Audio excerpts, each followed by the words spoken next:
back. Where were you in May of 2020?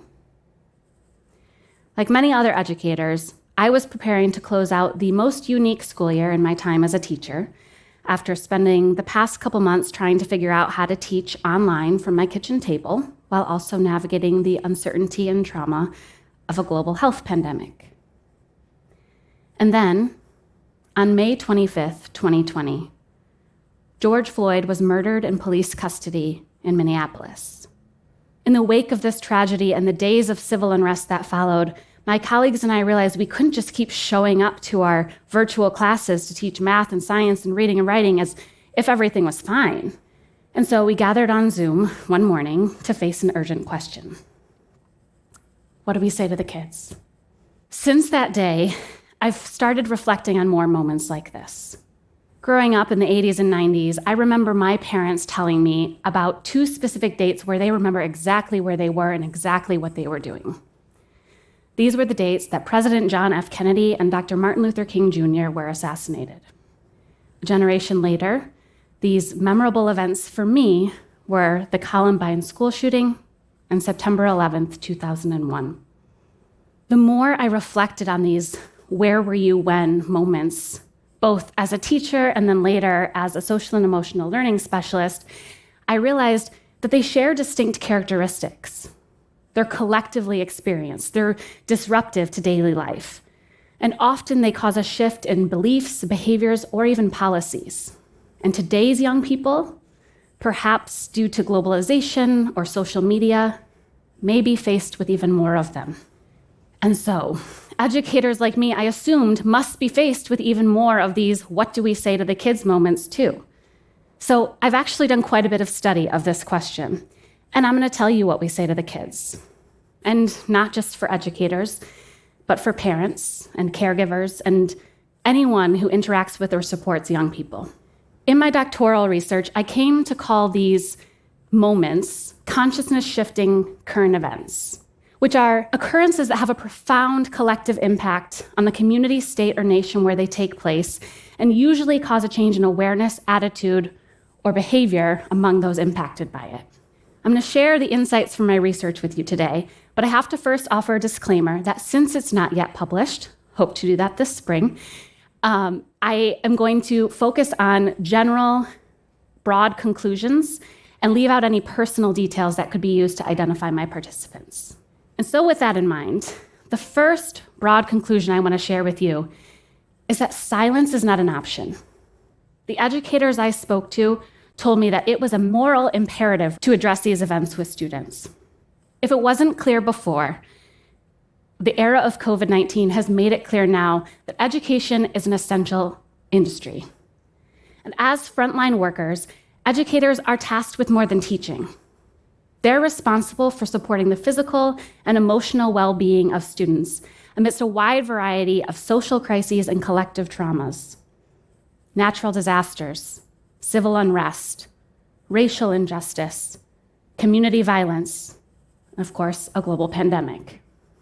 All of the educators in my study expressed some degree of self-doubt and a lack of confidence addressing these topics with students.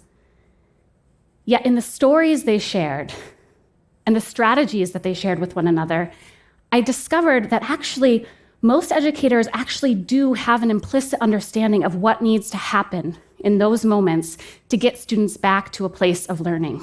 And so today I'm going to share with you the 3 key moves that I saw educators making, the steps they took to facilitate community healing in their schools and classrooms. First, they sought to restore a sense of safety. Now here's what this looked like. In one classroom, it meant facilitating breathing and mindfulness exercises to help students self-regulate, to soothe the fight or flight regions of their brain that had been activated after a tornado swept through their region and destroyed a nearby town. Another educator told me about a student who was a refugee from a country in political upheaval. And on the day of the US Capitol insurrection, this student was particularly distraught and inconsolable in comparison to her peers because her belief that the turmoil she had left behind in her home country could not and would not happen here had been shattered. She was worried that her parents were unsafe and she wasn't going to be reunited with them at the end of the school day. So the teacher reassured this student that she and her family were not in any physical danger, and then took out a map of the United States to demonstrate that although, yes, what was happening in DC was in the same country, it was nearly 3,000 miles away. By focusing on safety and security, these educators prioritize what Maslow tells us are our basic human needs. The lesson I learned here is that when bad things happen, we don't jump right to analyzing the root causes that got us here. We don't try to figure out who's to blame or even how to fix it yet. We simply try to hold it together and make sure our people are protected. But of course, we don't and we can't stop there.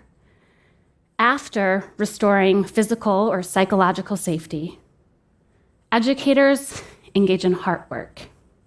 That is, they tend to emotions, both their own and those of their students.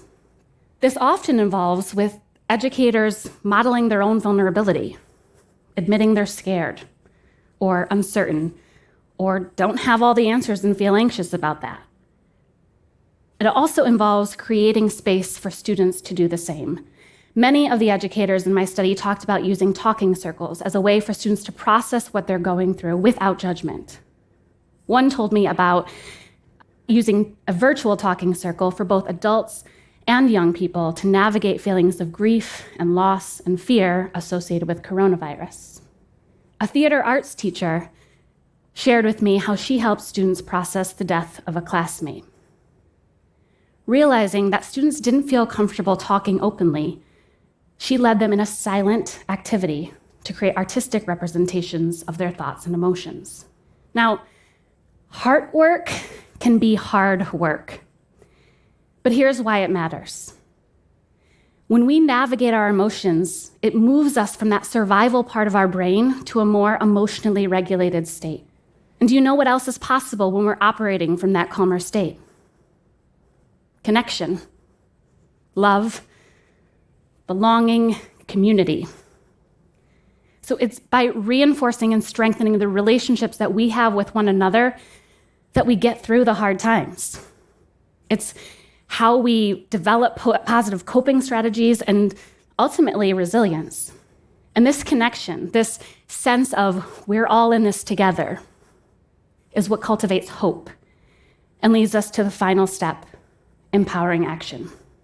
Now, we've seen this many times in various social movements, but powerful and inspiring action is happening on smaller scales and without social media coverage in classrooms and schools all over. In the days after 9/11, a teacher took a page from the Mr. Rogers playbook by looking for and honoring the helpers. The teacher talked about firefighters and first responders, faith leaders from a variety of religions, everyday people providing food, shelter, and support to their neighbors. The day after the 2016 presidential election of Donald Trump, students whose families were primarily undocumented expressed rage and terror, fearing that their families and they would soon be deported. Recognizing their sense of helplessness and hopelessness, their teacher went to work creating opportunities for students to learn about how to get involved in political advocacy and activism. And when community violence took away students' outdoor recess because it was deemed too unsafe, they started a podcast. And they used that platform to raise awareness, build support among community leaders, and plan a peace march. What's key here is that we don't let ourselves or our people get stuck in the yuck. Rather than dwelling in despair, we mobilize. We reject helplessness and deficit-based thinking and harness our individual and community assets to advocate and agitate for change. Gin Wright calls this healing-centered engagement and tells us that this approach to addressing trauma requires a different question that moves beyond what happened to you to what's right with you. And it looks at those affected by trauma as agents in the creation of their own well-being. The idea here is that it's by finding what's right with all of us, our collective strengths, that we can begin to heal and transform ourselves and our communities. And so, I return once more to the question, what do we say to the kids? We say to the kids that it's okay to feel scared and vulnerable. We say to the kids that our safety was taken from us, but we will together create safety once again. We say to the kids that it's time to start the heart work, and we will show them how to do it. We tell them to keep feeling because our feelings are what make us human and what will help heal us.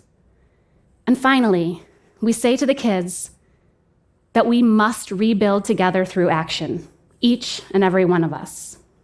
Today, I hope you will feel empowered. I hope we will all feel empowered to support our communities, our educators, and our young people in healing. And so the next time a consciousness shifting event happens, we'll not only know what to say, we'll know what to do, and we'll know how to be. Thank you.